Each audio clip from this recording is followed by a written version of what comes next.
मैंने आटे से वेज मोमोज बनाए तो चलिए शुरू करती हूँ।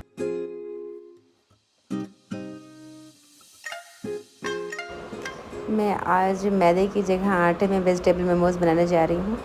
तो ये मैंने वेजिटेबल डाला ऑयल में 1/4 टीस्पून जीरा डाल करके, फिर उसके बाद में मैंने प्याज छोड़ा। तो लास्ट में प्याज छोड़ने से ये है कि इसके प्याज का फ्लेवर बहुत अच्छा आएगा और प्याज के पानी में वेजिटेबल कुक हो जाएगी। तो हमें 80% ही कुक करना है, 70 to 80%। तो उसके बाद में मैंने अदरक और लहसुन छोड़ा चॉप करके, फिर मिर्चा छोड़ा 2-3 मिर्चा चॉप करके, फिर इसमें काली मिर्च और नमक स्वाद अनुसार छोड़ दिया है।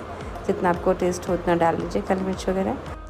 फिर इसमें मैंने 2 टीस्पून सोया सॉस और 2 टीस्पून चिली सॉस छोड़ा है, टमाटो सॉस नहीं छोड़ा है।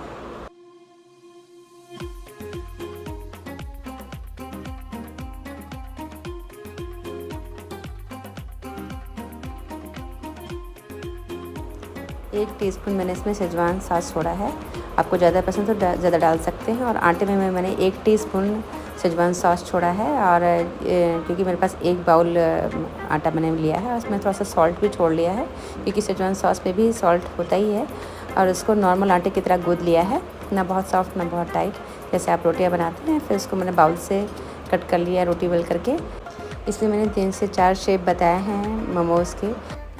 और इसको लगभग 6 से 7 मिनट तक किसी भी स्टीमर पे रखना है। चाहे तो आप भगोने में पानी डाल करके उसके ऊपर जाली रख करके उसको मोमोज़ रख करके फिर उसको ढक सकते हैं, या फिर आप 6 से 7 मिनट के लिए इडली स्टील में भी रख सकते हैं, या फिर आपके पास कोई अदर स्टीमर है तो उसमें भी आप रख सकते हैं।